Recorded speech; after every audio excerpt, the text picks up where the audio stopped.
Don't turn a blind eye. You can hear the people cry.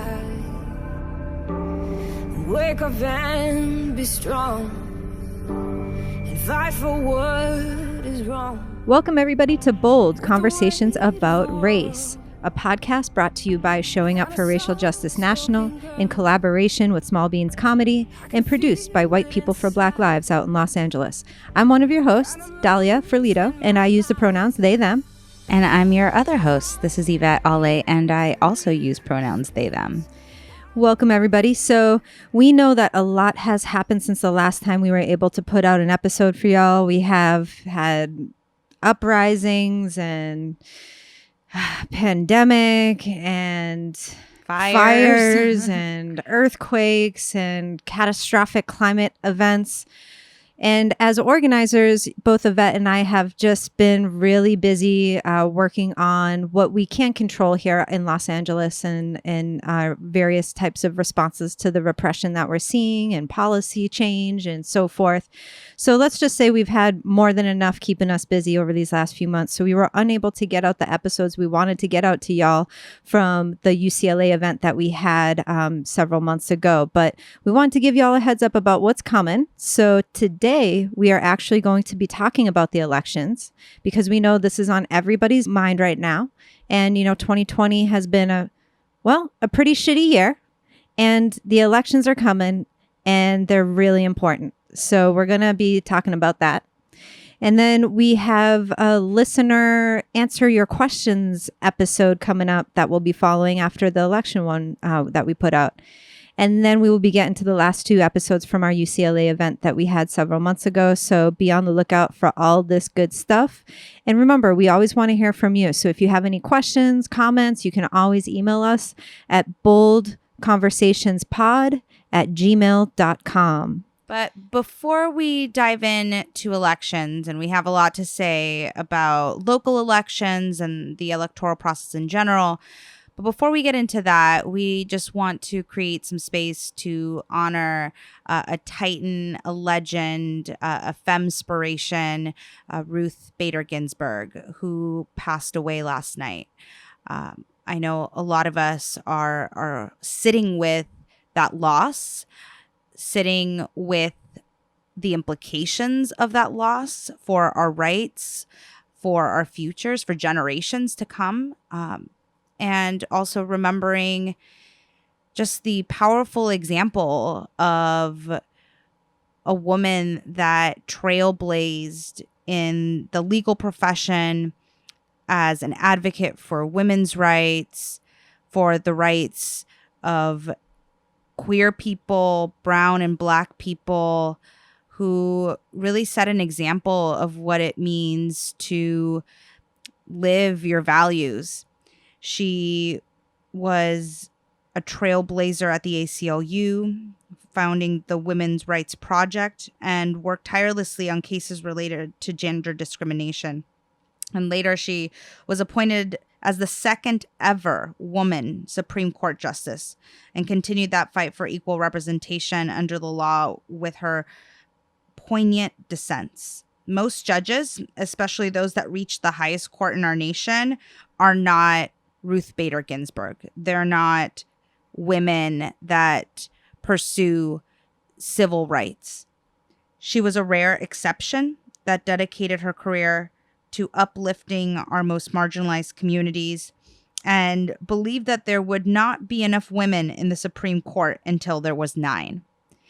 So thank you, notorious RBG. I know I'm sitting with that sadness today as we record this podcast.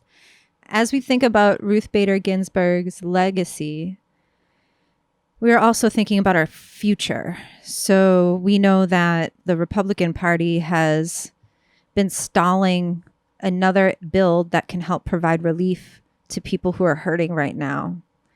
And simultaneously, they have been packing courts around the country with judges who hold their conservative values, not only judges, but young judges, so that they get these lifetime appointments in courts all around the country so that they can continue harming folks that we care about in the criminal legal system. And so as the Conservative Party has literally done nothing for suffering people, they are now moving with lightning speed to secure a replacement for her. And that to me, and I'm sure to many of us who are listening, is concerning, because most presidents in their presidency will not even get one opportunity to elect a Supreme Court justice. And we have the person in the White House who shall remain nameless, with his death and destruction that surrounds him and the chaos that surrounds him, may have a third opportunity to select a person to hold a Supreme Court justice position. And we know what that can do to the fate of this country and what they are responsible for doing when they're looking at civil rights cases. So I don't know about y'all, but I'm seriously concerned about what this means for us and what that means for the Supreme Court and the way that they, even though they're supposed to allegedly be a neutral body, we know that in practice, it is very partisan and they can take away our rights. And we have very little recourse when they make those decisions. And that can harm all communities that we care about and our freedoms. Yeah, I share your concern, Dahlia. And this is why our elections are so important. This is why organizing is so important, critical. It will take all of us being activated, being on top of our game, not missing out on the opportunity, on the privilege and the right to vote this coming election. So we take this fool in the White House out and start the process for change. And I know folks have a lot of complicated feelings about voting, and we're going to get into that. But I just want to start off this conversation by saying that the passing of RBG makes these elections even more critical, even more important. Our very lives depend on it right now. Absolutely. And so we are going to dive right in and we're going to talk about elections, and we're going to, put in a little, I guess you could say, preamble that we have no illusions about the limitations of voting. So we will acknowledge that. And we don't believe that voting is the only way toward liberation, but it is one crucial way to get us closer to the world that we want to see. And for myself, I believe that because, we'll talk a little bit down the line about voter suppression and everything that the right does to suppress the vote. They spend a lot of resources, time, money, energy, legislation that they're crafting to try to get folks to not have the ability to vote. They wouldn't do that unless it was that important. So that to me signals that voting is important and is just one tool in our toolbox to get us to where we want to be as a society. And it's also telling how our civil rights heroes gave their lives, put their lives on the line to ensure that we continue having the right to vote, to expand the right to vote to as many people as possible. So it's not just important because the right uses it against us. It's important because so many of our ancestors fought to get that right as well. Not just fought, but died. Yeah. Literally put their lives on the line. If we can sort of dissect a little bit more, go a little bit deeper into why we think voting is a key tactic for social justice. So we know, like, sort of values wise, we know historically as well that, 50 years ago, people were literally dying for the right to vote. And now we are faced with a lot of different opinions about voting. So there's apathy that we know exists out there. People just don't care. And then there's the, feeling that, well, what is the point? Why even bother? Like, can we talk a little bit about why it's even important to think about voting as something that we should be doing? Yeah. I mean, I like how Taina Vargas Edmond of Initiate Justice framed it as voting as a way of harm reduction, as a tool for harm reduction. And we know that a lot of folks aren't crazy about the ticket. There's a lot of critiques of Biden, of Kamala. And despite those candidates not fully aligning with our vision, not fully aligning with our values, we need to vote in order to preserve a democracy, some semblance of a democracy. That's why it's so important right now. Mm-hmm.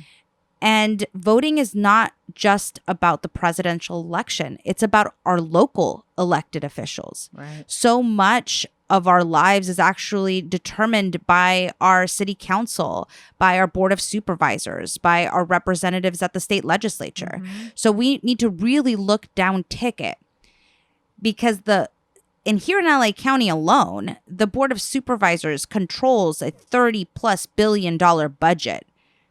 That has so much more day-to-day impact on our lives than any other elected official. And so being able to pay attention to what's happening in our immediate communities is just as important as getting this fool out of office. Right. And then even to that point around, whether or not your one unique individual vote counts. Some of these elections are literally determined by a few hundred, sometimes even dozens of votes, and what type of impact you can have in determining whether or not there is a far-right, alt-right, conservative racist, or somebody who more closely aligns with your values. And when we look at elections all across the country, really, some of them are just down to a few hundred votes. Even in the 2000 election between Al Gore and George Bush, when George Bush literally stole the election, in Florida, that was between 500 votes. That, and look at what that did to tailspin us, propelling us forward into a war that we can't get out of. And we don't need to dissect, the Bush presidency at this point. But imagine where we would have been if we had Al Gore, who actually believed in climate science, mm-hmm. and George Bush, who was a warmonger. So what could have been the difference between us? What would have happened? We'll never know. But I would like to think we would have been in a better place than we are now. Even thinking of as far back as 20 years ago and the implications of just a few hundred votes in that presidential election. And we see that even now city councils can literally, all it takes to be mayor could be moved by a few thousand votes because people don't pay attention to the local races. And so it's really up to y'all to do your research, look at who's going to be on your ballot, and find somebody that most closely matches your values. We know that at this point in time, we're not going to have the perfect candidate. It's unfortunate. And we also have to figure out a way to hold the line so that things don't get worse. Absolutely. And then candidates aside, there's also ballot initiatives. There's local policy that's going to be decided on November 3rd. And so there's local policies like Prop 17, which would expand voter rights mm-hmm. to folks that are on parole. There is Prop 20, which would roll back a lot of the criminal justice reform work that's been happening over the last few decades. These types of ballot initiatives are going to have a huge impact on our communities, on the funding that's available to our communities and our people, especially those that have been most impacted by COVID-19.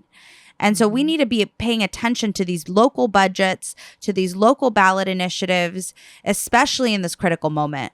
Yeah, I 100% agree. And for folks who are outside of Los Angeles County, sorry that we're talking a little bit about some local propositions, but we will be covering some things that are relative to Los Angeles County and the state of California. But if you are outside the state of California, we encourage you to check out a website. You could go to Ballotpedia and you can look up some local ballot initiatives there, get some information there. But do your research, do your homework, and find out what's going on for your local election and participate. Again, it's one way. We know it's not the only way, but we got to stop the bleeding, because if we don't push back, then it's only going to keep getting worse, probably beyond what we can even think of at this moment. So can we talk a little bit more about the tactics that will often get used and that we're seeing right now to suppress votes? So one of them is something called redistricting. Can you explain a little bit about redistricting, gerrymandering, what this all means, and why it's important for us to be paying attention to that? Yeah. So the country's divided into several districts, and the district that you live determines your representative. But those lines, those boundaries around districts can be changed by the party that controls the state that you live in. And that is concerning when it comes to the Republican control around our country. So what the Republicans have been doing, and I would say both the Republicans and the Democrats do this, right? Like, this is not just reserved for one party or another. But it's used to be able to cut into populations that are on your opposing party and concentrate them in areas that dilute their voting power. So, for instance, if we have a district that is 60% Democrat and 40% Republican, the Republicans can redraw the lines to move 20% of Democrats into another district. And so it carves them out and they take control of that district. And so that has been a big tactic of the Republican Party to reduce the power of the individual vote. Mm-hmm. And I mean, there's lots to say about the Electoral College and its effects on the power of the individual vote. Because let me remind everyone that the fool in office didn't win the popular vote. Mm-hmm. But because of the Electoral College, because your vote is grouped into districts, it dilutes your vote. Mm-hmm. And let me tell you, so we had 2 instances in our presidential elections where we had candidates who did not win the popular vote, but won the Electoral College. So George W. Bush and the one we got right now in office. If that happened to Democrats and Republicans lost in those ways, we would have gotten rid of the Electoral College in the 2000 election. The only reason why we have the Electoral College to this day is to continuously give power to the Republican, to states that are primarily going to vote Republican. And when we examine the history of the Electoral College, that is a history that is actually tied to the period of slavery, where we set it up so that states that had less people voting could still have political power. And the reason why those states would have less people voting was because those are states that were highly populated by people who were enslaved and were not considered human and did not have the right to vote. And so they instituted the Electoral College to try to tip the balance and give political power to those particular states. And now we continue that legacy of the Electoral College, and the implication continues to be that we are allowed to have people fill the presidency that do not win a popular vote. And they only get into office because they managed to win the Electoral College, which also skews their efforts when they are, on the road and going through states to engage voters. Part of one of many failures of the Democratic Party is that they consider some states foregone conclusions, and they don't even try to engage voters in those states because they just don't think that those voters count. So you have all of these people who are not even being engaged by elected officials on multiple sides because they only care about the states that can get them the most Electoral College votes. And so that in and of itself is also another problem of the many problems of our current electoral system. So in addition to redistricting, which we know is like super problematic. And literally in some states, there was one state that sued because of the ways in which they redrew the lines. And I quote, with surgical precision to exclude the black vote. This went to the Supreme Court of that state. And that is what the judges said. So this is how scientific this all goes down to try to suppress the vote. And so in other ways that we see voter suppression, we have voter ID laws. That might not sound like a big deal if you have an ID, or you have access to an ID, or you come from wealth privilege and you can afford to renew your ID, or you can drive to a DMV to get your ID and you have access to that. So for those of us who, have various types of privileges, it might not seem like a voter ID law is that big of a deal. But we have to put ourselves in the positions of people in other parts of the country, other parts of the state, people who do not have wealth access, people who are aging or elderly, who cannot drive, who have different, people who have different types of IDs. So basically what happens is they get to determine which types of ID qualifies even for your ability to vote. And so in some of these states, they'll say a college ID, no good. That's not good enough to prove who you are so that you can vote. But if you are a gun owner and you have a license to carry a gun, that ID is good enough. So what does that inherently say? Who are they targeting? Who are they trying to get to the votes, right? So they force these voter ID laws that disenfranchise people who are poor, people who are older, people in rural areas of the country, simply because they want to make this bizarro case that there's all of this voter fraud that happens at every election, which we know time and again that is actually not true. It's incredibly rare. It's so rare, like completely rare. And so they institute what has been known to people as like this generation's poll tax, essentially, to try to prevent people from voting. So I encourage folks to look into the problems of voter ID. So if you think it's not that big of a deal because you have an ID and it's okay for you, you have to think about its implications for other people. Yeah, I mean, and speaking of polling stations is another way that they institute voter suppression. So thinking about where these polling stations are, how accessible they are, how many there are, like those are ways that folks are limited in voting. If you have to travel, if it's inaccessible, if you have to take several buses, if you don't have childcare, if it's, if these polling stations are so limited that you have to wait in line for hours.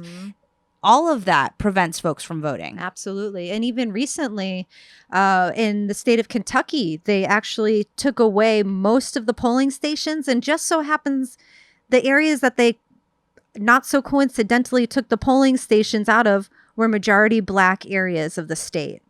So when we talk about surgical precision to deny the access to the vote for people, particularly Black people and people of color, it's they really have it down to a science of how to prevent people from voting. And they're getting creative. Yeah. Just when we thought that voter suppression, couldn't be any worse, here comes what's his face attacking our mail system. Right. The post office. Like, what? That's creative, though, I will say. It was definitely creative. And they're literally pulling up the mailboxes from corners so they're not accessible to folks. They're defunding USPS. They're locking mail sorting machines. They were saying reports of, like, packages that were sitting around that had, like, food that was expiring, dead baby chicks that just like things that people were trying to send through the mail and didn't make it. Like, what is that about? And then they want to say that there was no intent to try to stop people from voting for this election? It's all just one big coincidence? No, it's clear what they're trying to do, and it's a desperate attempt to suppress the vote because they know that the majority of people in this country don't support this conservative, fascist, authoritarian system that what's-his-face is trying to implement. I mean, he jokes about, or he says that he jokes about, staying beyond his next term. But I don't think he's kidding. Yeah. I mean, and then even, so we're talking about other creative ways to steal the vote. Look at in the state of Florida, they passed, and with overwhelming support, over 70% of the people supported re-enfranchising people who had past felony convictions so that they can get their right to vote back. And this coalition of people, it was a lot of unlikely people coming together to support that. A cross-section of people in the state of Florida came together to pass Amendment 4. It passed overwhelmingly to give people with past felony convictions the right to vote. And what did they do? They said that in order for you to get your ability to vote, you have to pay back all your fines and fees and restitution. And for some people, that's millions of dollars. And they don't even have a database to tell people how much they even owe in the first place. Talk about creative. Yeah, I mean, it's incredibly disgusting what's happening. Yeah. Really, it's absolutely disgusting. But folks keep organizing. We keep pushing back. Yeah. We keep calling this out, and we're going to have, I'm speaking this into reality. We're going to have a wave, an overwhelming, historic wave of folks voting. And we need that historic wave of folks voting because we know that some folks' votes are not going to make it. Yeah. All of these tactics, they're going to have an impact on these elections, period. We know this is going to happen. That's why we need more folks to vote. That's why we need everybody that can vote to vote. For folks that don't have that right, for folks that are on parole, that are incarcerated, that are undocumented, that are not citizens. I'm one of those people. I cannot vote. I'm not a U.S. citizen. And even though I've lived here for most of my life, my entire adult life and most of my childhood, I don't have that vote. And so my life depends on those that can vote. Right. And then when we talk about candidates, we know for those of us who are, shall we say, more progressive, it can be easy to feel just really disillusioned by the system because there has been no candidate that has lived up to our ideals of justice, of humanity, of equity. It seems like the system can be so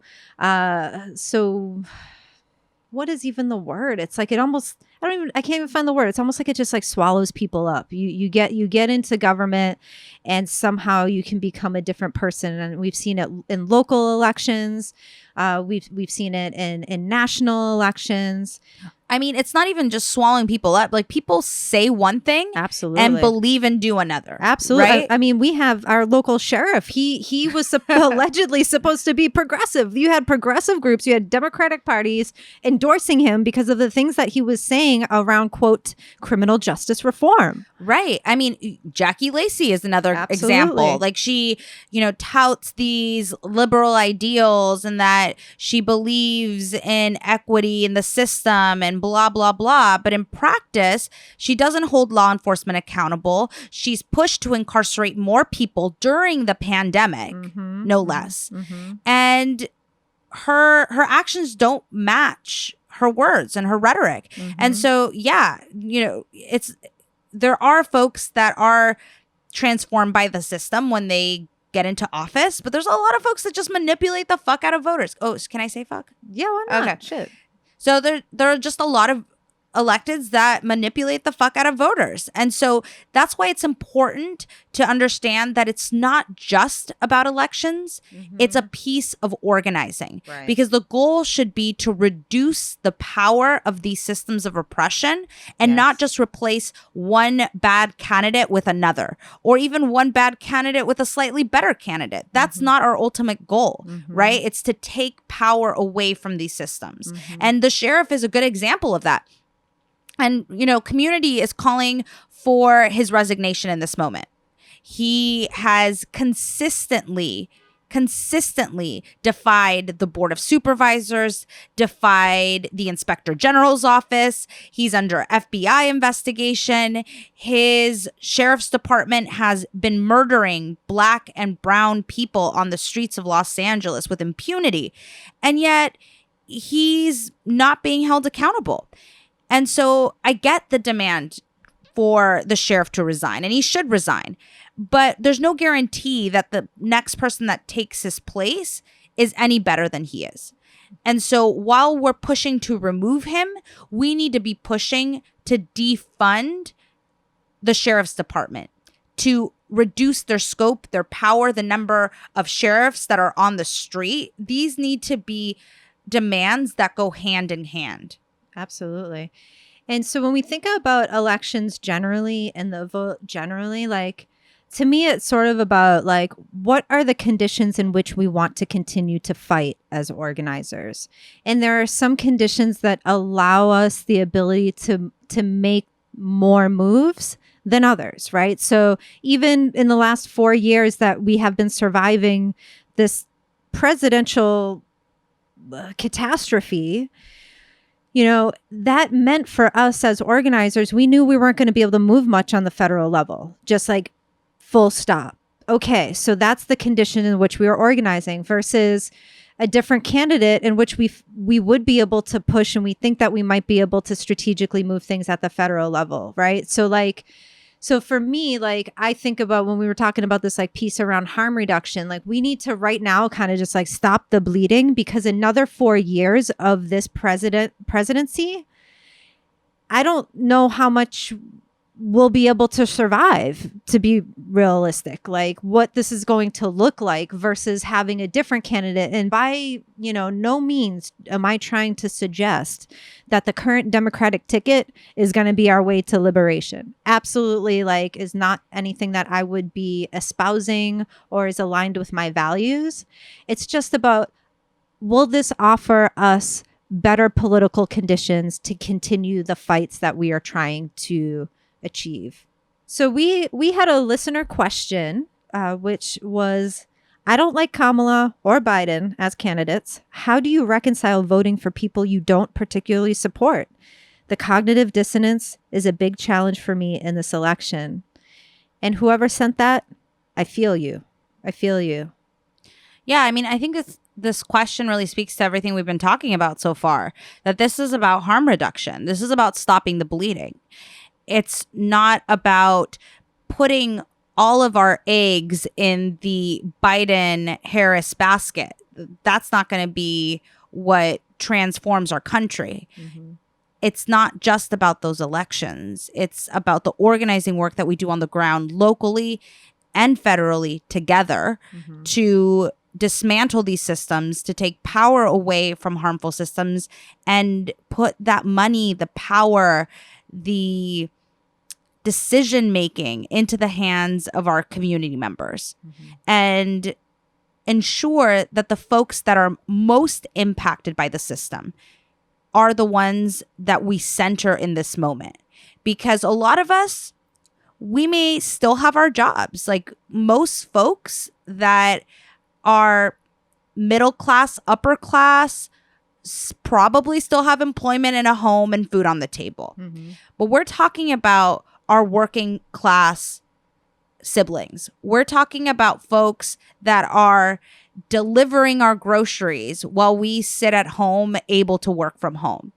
We're talking about our undocumented day laborers who are out in the fields right now picking our food in incredibly toxic conditions, especially here in California because of the fires, who are not given PPE, who are not given health care, who are not protected under the system. Like, those are the folks that we need to be centering and thinking about right now. I'm really asking voters right now to put aside our purist conceptions of what our politics should look like and really think about the impact on those vulnerable communities. Particularly of, I know we keep, like, I'm just talking about the presidential election, but like, think about the vulnerable communities in 4 more years of who is currently in office.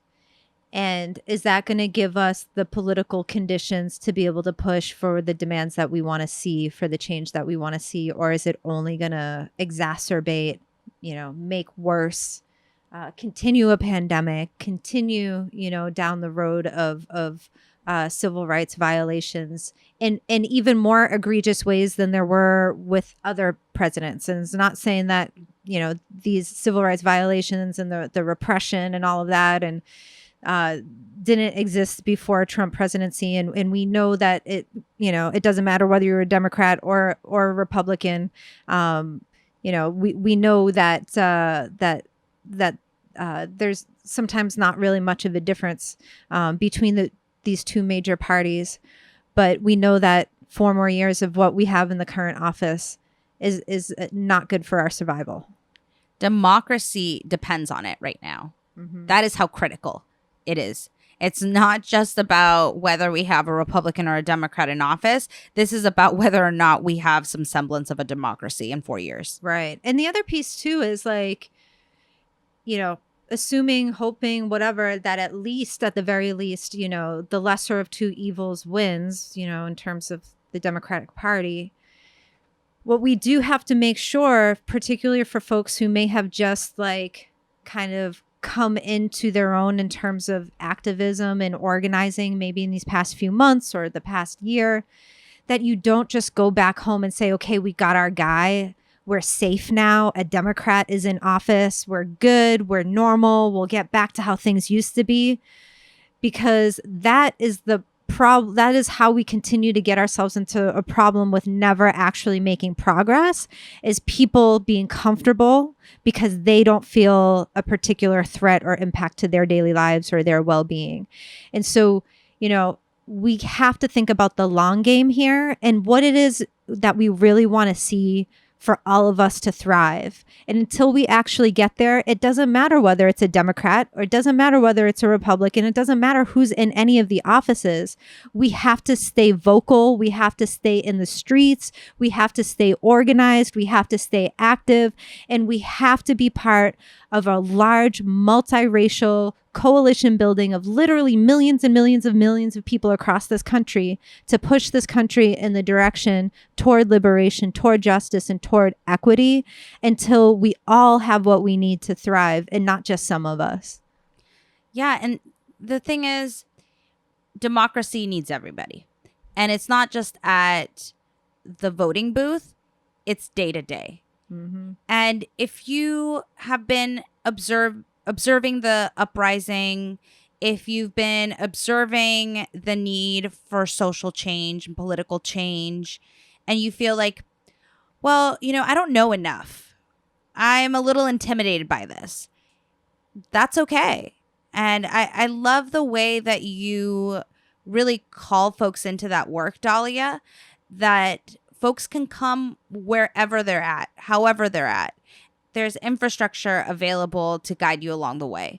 So it's okay to feel intimidated. It's okay to not know what you're doing.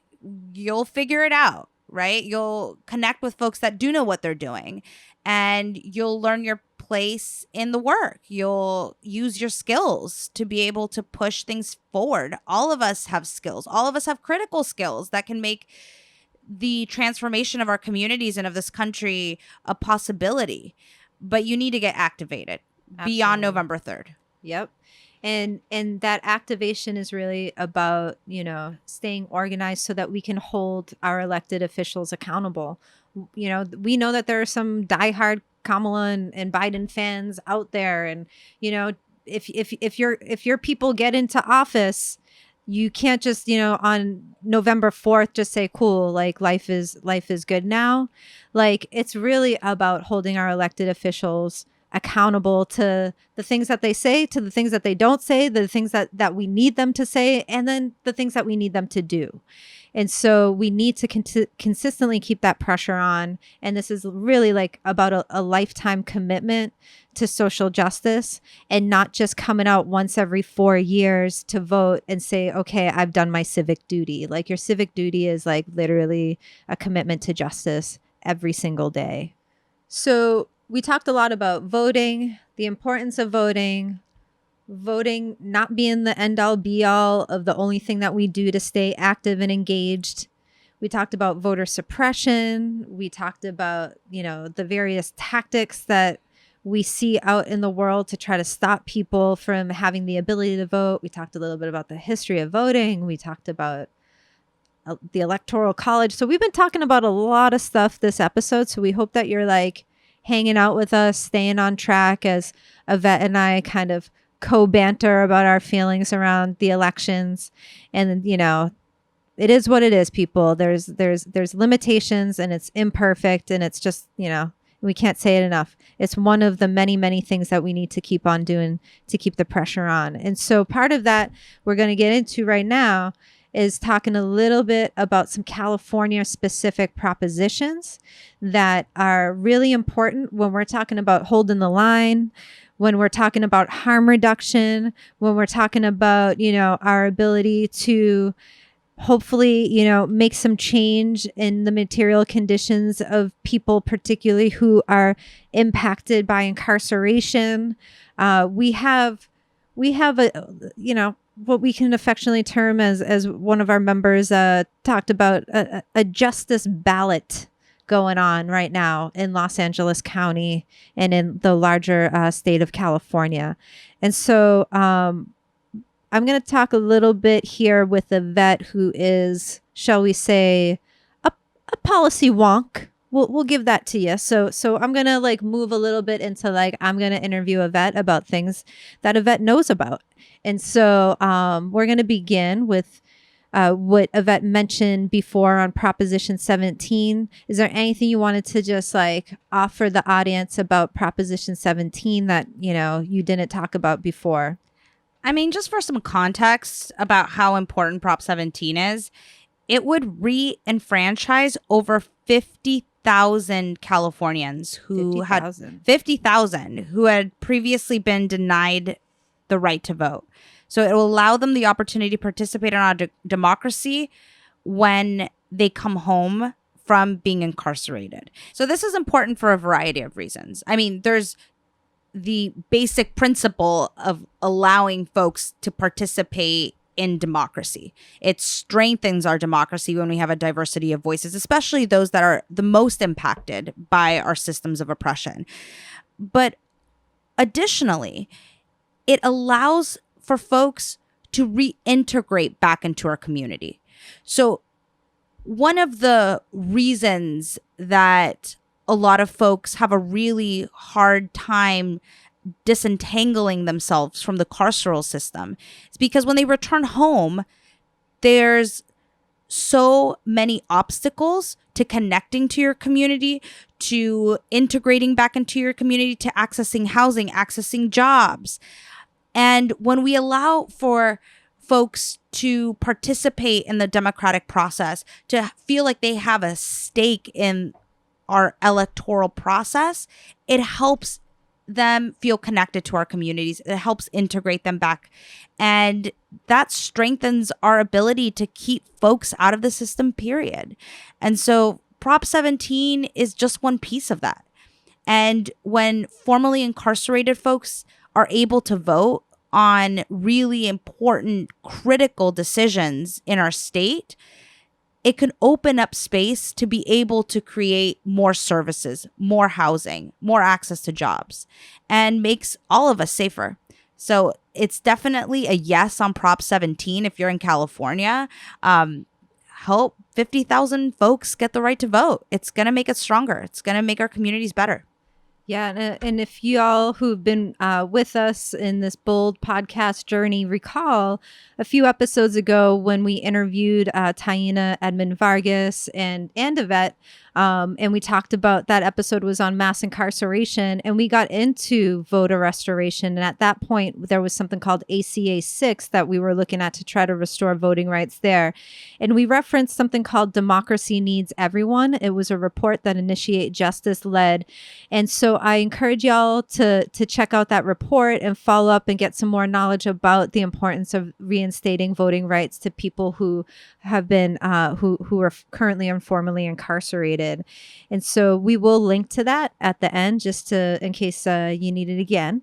And now we're going to move into Proposition 20. Can you give us the lowdown? What is Proposition 20? So Prop 20 is a ballot initiative that would make specific types of theft and fraud crimes, including firearm theft, vehicle theft, and unlawful use of a credit card, chargeable as felonies rather than misdemeanors.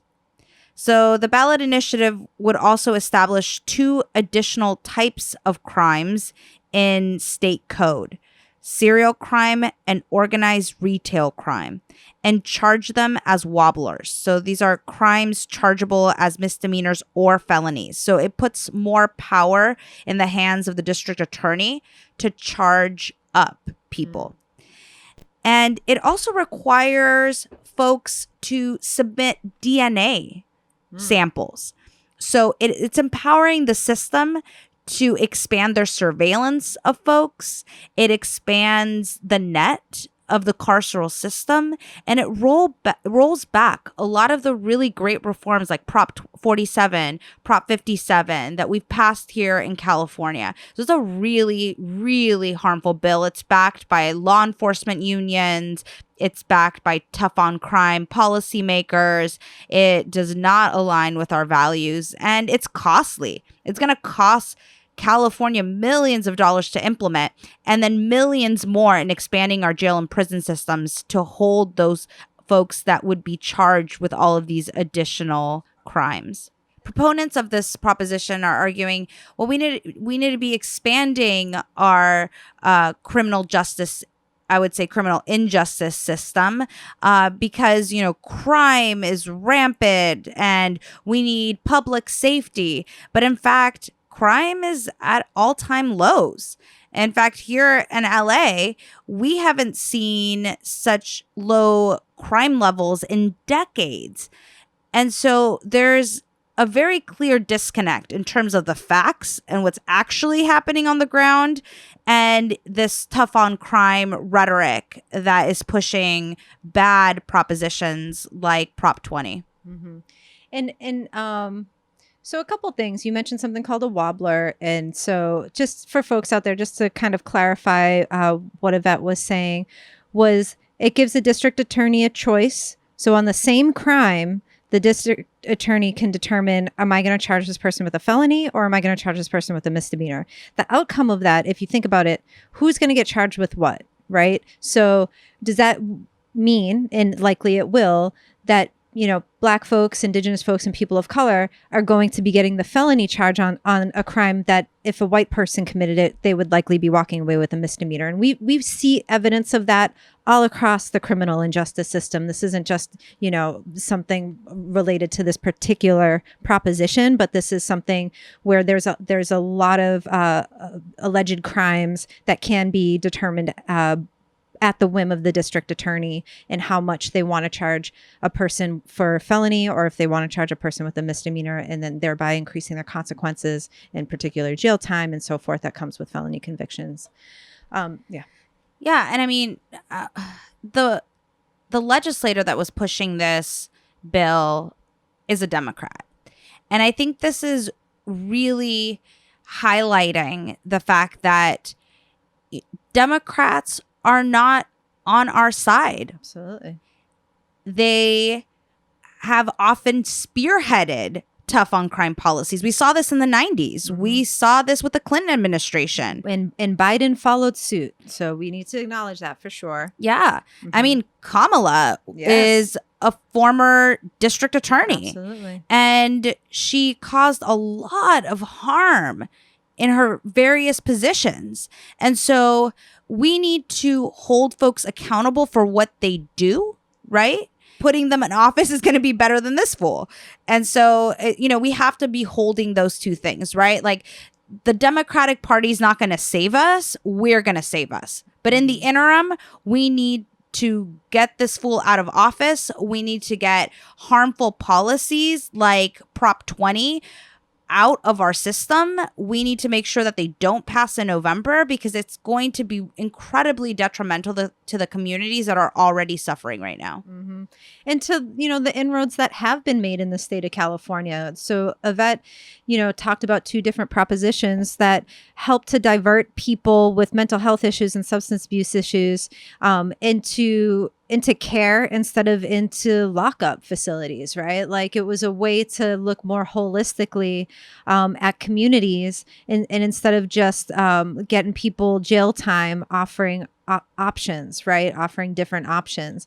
And now here we have this Democratic legislature who is essentially saying, oh, well, that's gone too far. We have too many repeat offenders. It's not effective, this, that, and the other. So now we have to roll back what has happened, when we know that, the previous criminal justice reform efforts just have not gone far enough, Yeah, I mean, I think you're spot on, Dahlia. And despite all of these criminal legal reforms, the Democrats, who have a super majority in the California legislature, have not allocated enough funding to support the people coming home. Right. So it's not just about getting folks out of prisons and jails. It's about giving them the resources to be successful when reintegrating back into our communities. Mm-hmm. And so here in Los Angeles, we have the most massive jail system on the planet. And a vast majority of our budget goes into the system, into the sheriff's department, into the DA, into our jail system, into the probation department. Over $1 billion goes to probation here in Los Angeles. And this pattern holds true across California. Mm-hmm. And so we're wasting so much money, billions and billions of dollars, keeping folks in jail, but not investing at that same level to keep folks out of jail. Exactly. So we're setting, we get set up for, failure around these policies that could actually be having a positive impact for our communities, but we're not actually funding them to the level that would be needed so that we could actually see the changes that we need to see. And when we talk about like the amount of money that goes to locking people up, I was listening to Ivette speak the other day, as I often do, because she's always given us knowledge, and mentioning this number of locking one youth up in Los Angeles County at it costs more than $600,000, $800,000 a year, $800,000 a year. We have to lock one young person up in jail. Imagine what we could do if that one young person received $800,000 in care for their families, for themselves, for their communities, for their schools, for their livelihoods, for rent, for jobs. $800,000 to keep a kid in a cage, but we don't have $800,000 for food, for healthcare. We cry poverty when it comes to social programs, but there's always money for incarceration. My friend Liz, in White People for Black Lives, she said to me one time, why is it that there's always beds in jails, but they're always full in substance abuse treatment facilities or in mental health facilities? There's never enough beds. There's never enough housing beds. There's never enough substance abuse treatment beds, but they'll always find a way to have a bed in a jail. They do, because the sheriff's unions, the probation unions, they have a lot of money and they have a lot of power. And it's these unions that are influencing the Democrats at the state legislature and the Democrats that hold office in our city councils and in our board of supervisors. I mean, the candidates for city council are receiving tens of thousands of dollars from the law enforcement unions. Mm-hmm. And I think this is a really good segue into Prop 25. Because it was the probation unions that influenced this wretched piece of legislation called SB 10. And so let's talk about what Prop 25 is.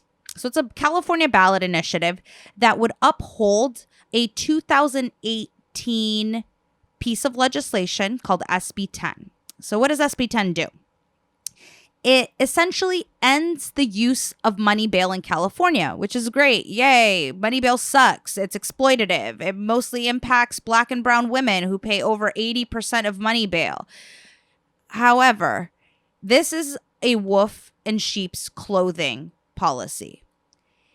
It trades in the use of money bail. So it ends the use of money bail, and instead it puts in place an even more harmful system of preventative detention. And that says a lot because money bail is incredibly harmful. So what's preventative detention? That is essentially when you are incarcerated without a conviction. So under the law here in California, if you are not convicted, you are legally innocent. You haven't been convicted of anything. You've just been charged, right? Like presumption of innocence. Folks heard of that? You're innocent until proven guilty. Well, here in California, the current system treats you like you're guilty before you've been convicted. In LA, nearly half of our jail population is incarcerated pre-trial. That means incarcerated without a conviction. Almost half. And like I said, we have the largest jail system on the planet. So we're talking about thousands upon thousands of people that are sitting in our jails right now, being exposed to COVID, being exposed to violence, and they haven't even been convicted of anything.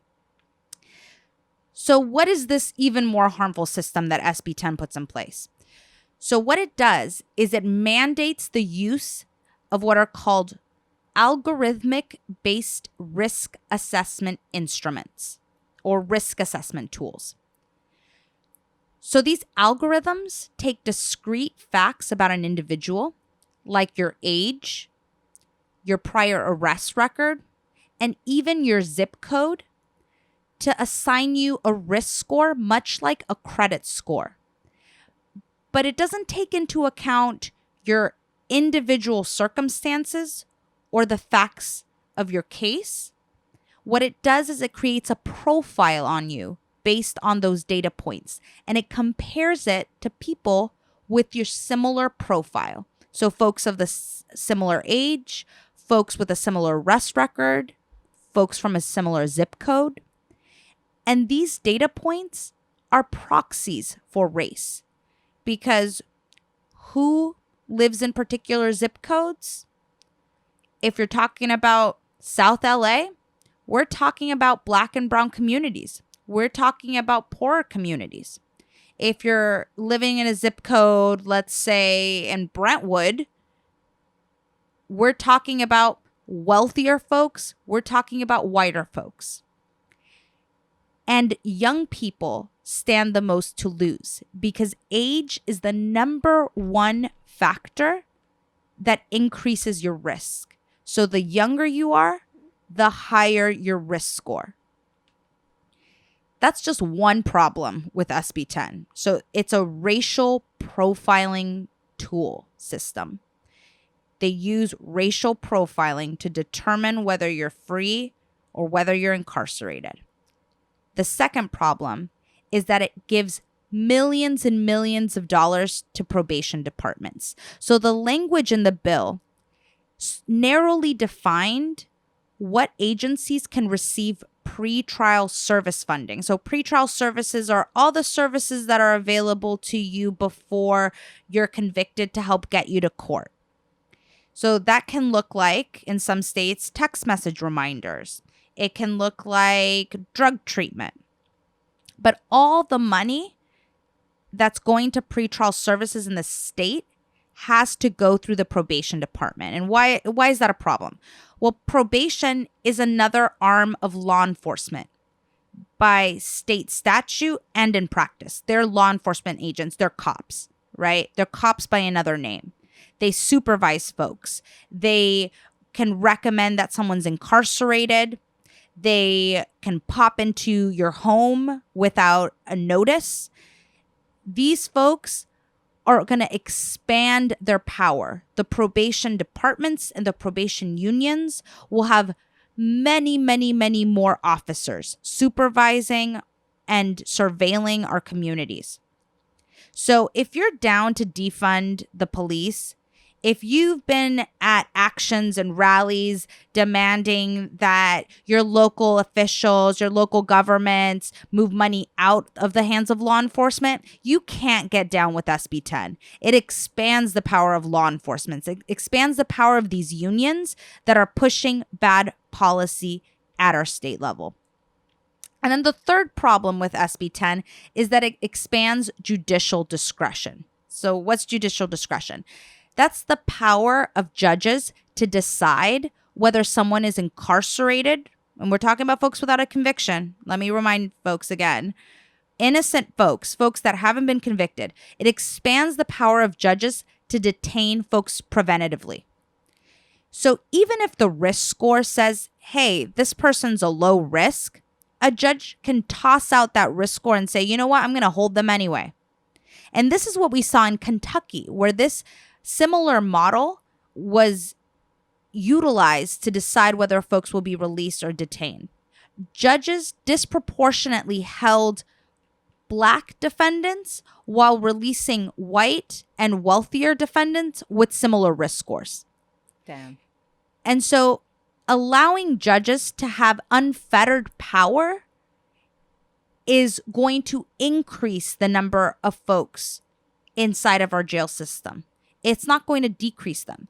And it actually doesn't address the problem of bias. So a lot of folks argue, well, you know, risk assessments, like they're algorithms, like they're unbiased. That's why we need risk assessments to curb the bias of judges. Well, a couple of things.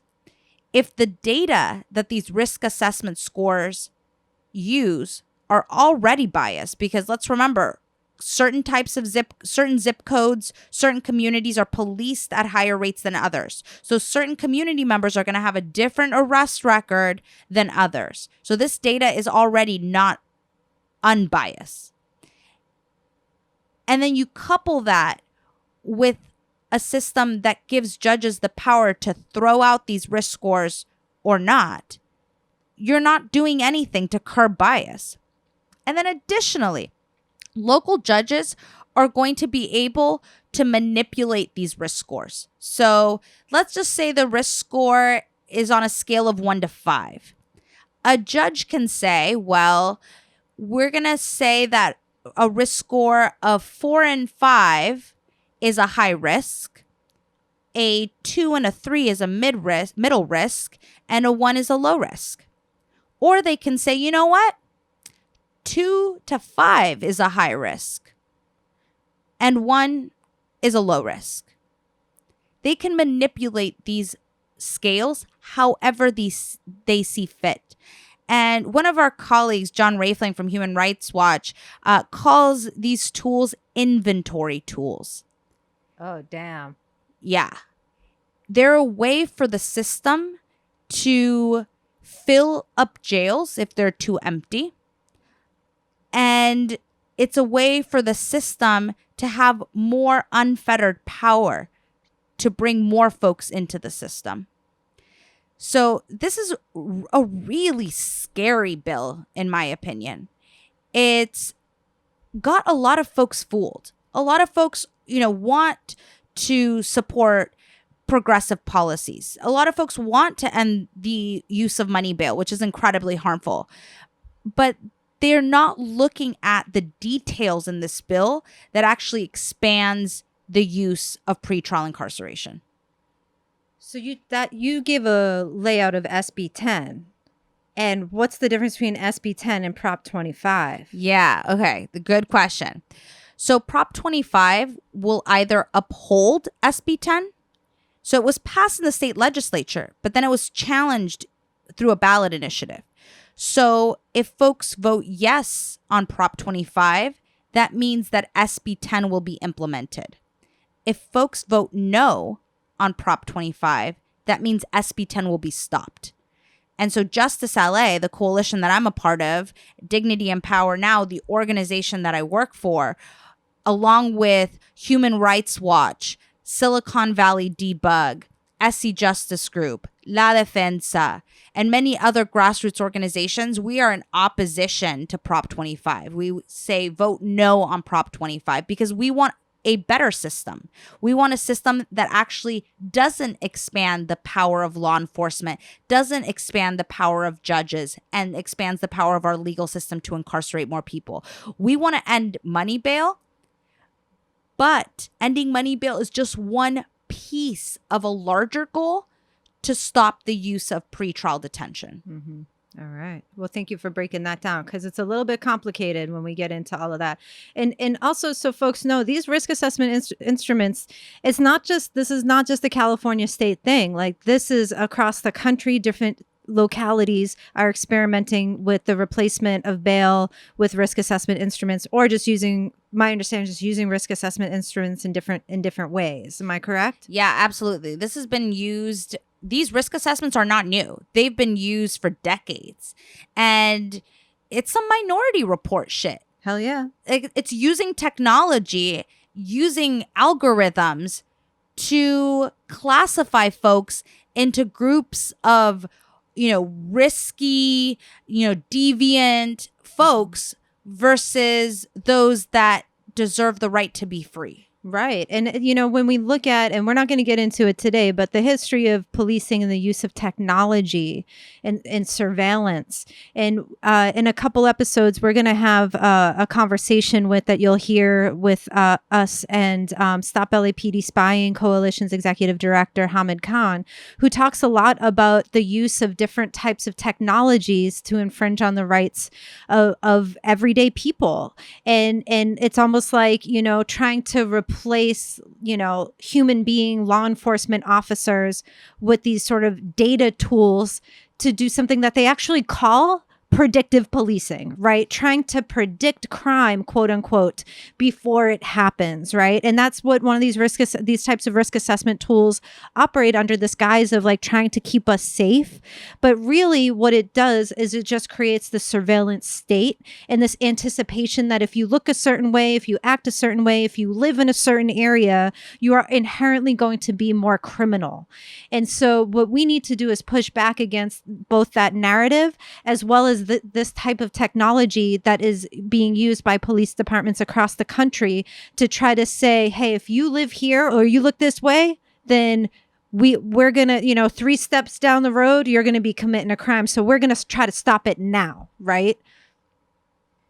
Yeah, exactly. This is some scary shit, y'all. Yeah, it really is. And it only just means more, chaos and destruction and death at the hands of law enforcement in our communities, and particularly in poor communities and particularly in communities of color. So got to be on the lookout for how this gets used. Yeah, and I can't stress this enough. Prop 25 is a mass incarceration bill, full stop. And that's why we need to stop it at the ballot box on November 3rd. There we go. So our next piece that we're going to be talking about is something called Measure J, also known as Reimagine LA. And for all of y'all that are listening and you've been hearing this, conversation around defund police, and, for people who might have questions around what exactly defund really means, we're going to talk a little bit about what that means because, as abolitionists, which we've talked about in our previous episode, we're not just talking about tearing shit down. We're talking about building shit up, like building new things, building things that we haven't seen yet that we think are better for our communities. And so defund police doesn't mean, chaos and anarchy, as was said in the Republican National Convention for like a week straight. What it really means is communities getting everything that they need to be able to thrive. And if you give people what they need to thrive, then we're not going to need police, right? And police don't actually serve the function that we have been brainwashed into thinking, right? Police do not prevent crime. There is actually no evidence that suggests that police prevent crime. More police does not equate less crime. More money for community programs, more money for families, more like education and healthcare and housing. That is what gets people what they need, right? So when we're talking about defund police, we're talking about investing in communities. And we have a real opportunity to be able to do that here in Los Angeles County as part of a blueprint for what's actually happening across the country and as part of a dialogue that's happening across the country that has become mainstream. So can you talk a little bit about Reimagine LA and what defund really means? Yeah, absolutely. I'm really excited to talk about Measure J, Reimagine LA, because it's the only ballot initiative of its kind anywhere in the country. So what Measure J does is it locks in 10% of LA County's net county revenue. So that means that locally generated funds, so we're talking about our sales tax, our property tax, local dollars, 10% of those will be locked in for alternatives to incarceration and community reinvestment, like supporting small businesses, like supporting youth programming, like housing. All of those things will be paid for with this 10%. And here's the kicker. None of those dollars can go to or through law enforcement. So that's what defunding looks like, locking in dollars for the services that we need. And this can translate to as little as $500 million or well over $1 billion as the economy recovers here in LA County. So this is a really transformative measure that will start the process of funding a lot of the transformative policies that have been passed here in LA County, like the Alternatives to Incarceration initiative that the county started a little over a year ago and adopted in March. All of these dollars will have a vast impact on keeping our community safe, supporting folks that are coming out of our system. So over the last few months, because of COVID, the jail population in LA County went from over 17,000 to now a little over 13,000. It was below 12,000, but it's been creeping back up. And so we're talking about thousands of people that are coming back into our communities in this pandemic with little resources, with little support. And so these dollars can really go a long way in ensuring that folks are receiving the care that they need. Mm-hmm. And that's what we think is true community safety, right? Absolutely. I mean, when you don't have a place to live, and for folks outside of LA is the epicenter of houselessness. Like, we have more houseless people here in Los Angeles than anywhere else in the state. And when you don't have a place to live, your ability to access safety, your ability to access care, your ability to maintain, some semblance of normalcy during this pandemic is severely compromised. And this is especially true for our young people. Like, we have a massive population of unhoused young people, and over 35% of those young people are LGBTQ youth. Mm-hmm. So we're talking about incredibly vulnerable communities. And in LA, our houseless folks in Skid Row, a disproportionate representation of those folks are Black. So if we're talking about supporting Black communities in this moment, right, that have been historically targeted by these policies, these harmful, tough on crime policies, Black communities that have been divested from, this is an opportunity to actually support those communities in concrete ways.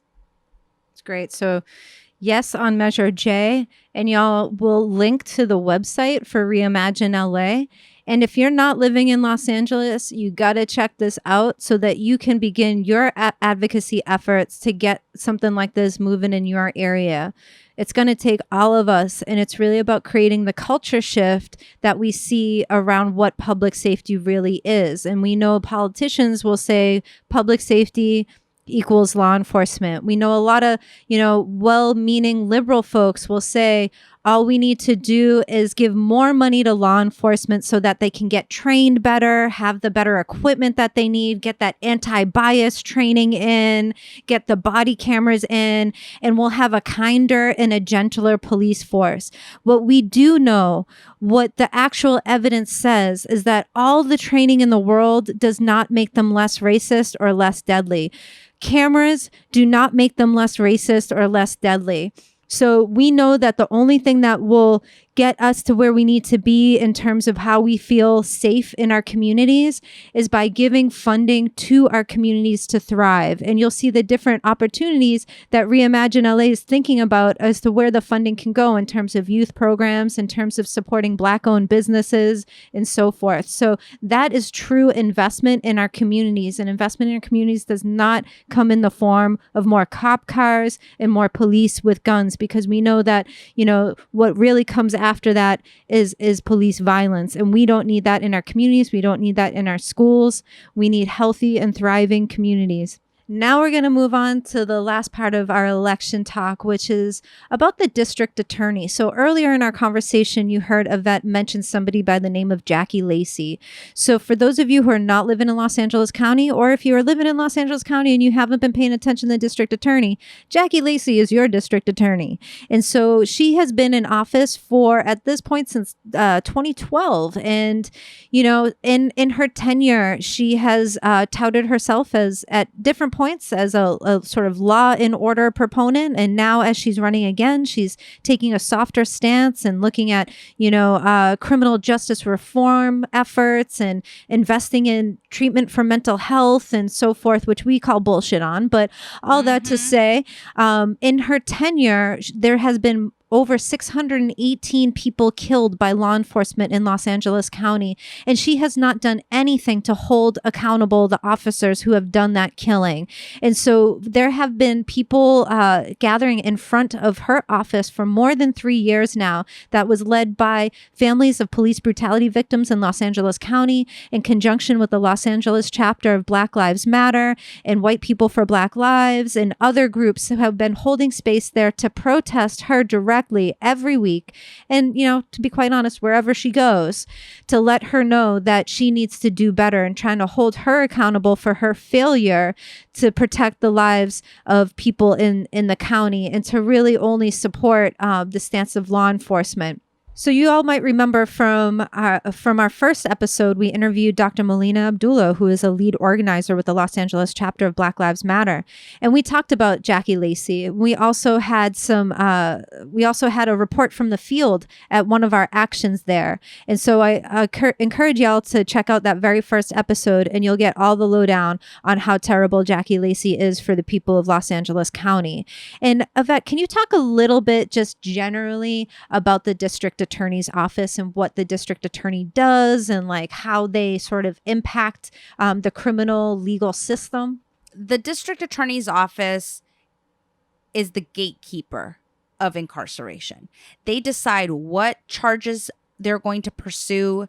They decide what cases they're going to take and, what cases they're not going to pursue. They have the power to upcharge, so they can look at a case and say, you know what, I'm not going to charge this as a misdemeanor. I'm going to charge this as a felony. They have the power to influence judges and say, you know what, judge, I think that this person should get a $1 million bond and instead of a $5,000 bond. They have a lot of power in the county. So they have influence over the Board of Supervisors. They have influence over the state legislature. They have their own unions that push for tough on crime policies. So they have power over individuals, and then they have power over the system. Jackie Lacey in particular has been incredibly harmful because the DA also has the power to hold law enforcement accountable. And Jackie Lacey has chosen not to exercise that. And so her department, and I would venture to say most district attorneys' offices, will prosecute our poor, our Black and brown communities with impunity, but won't exercise that power against law enforcement.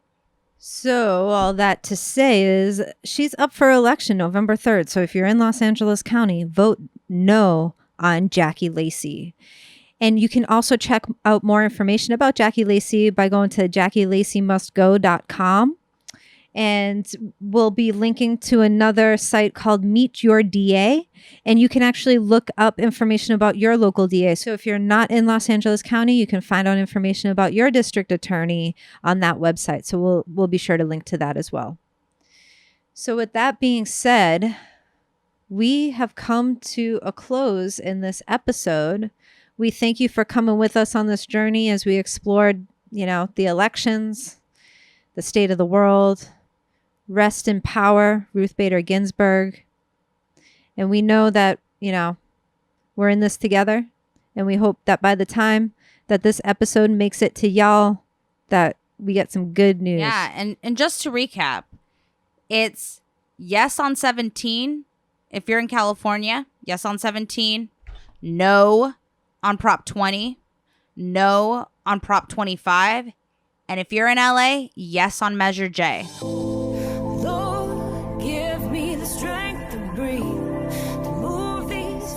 So the calls to action for this episode, well, first of all, it is vote, vote, vote. We cannot stress enough the importance in voting in this upcoming election. Now, if you want to take even more action, and if you want to join us in Los Angeles County, we'll have more information on phone banking and our various propositions here. And you can also join us to phone bank to unseat our current district attorney, Jackie Lacey. More information about that will be in the show notes. Also, you can learn about ways to get engaged in the election by going to showingupforracialjustice.org. There are 2 ways you can check out there. One is the Election Defender Program, and the other is Swing Georgia Left phone banking. We hope you'll join us. Thanks for listening, y'all. Find links to what we talked about today in the show notes, which can be found at patreon.com/smallbeans. The show is hosted and produced by me, Dahlia Ferlito, and Ivette Ale, and also produced by Kareem El Zain and Hannah Jarzalin of White People for Black Lives and Mike Swain of Small Beans Comedy.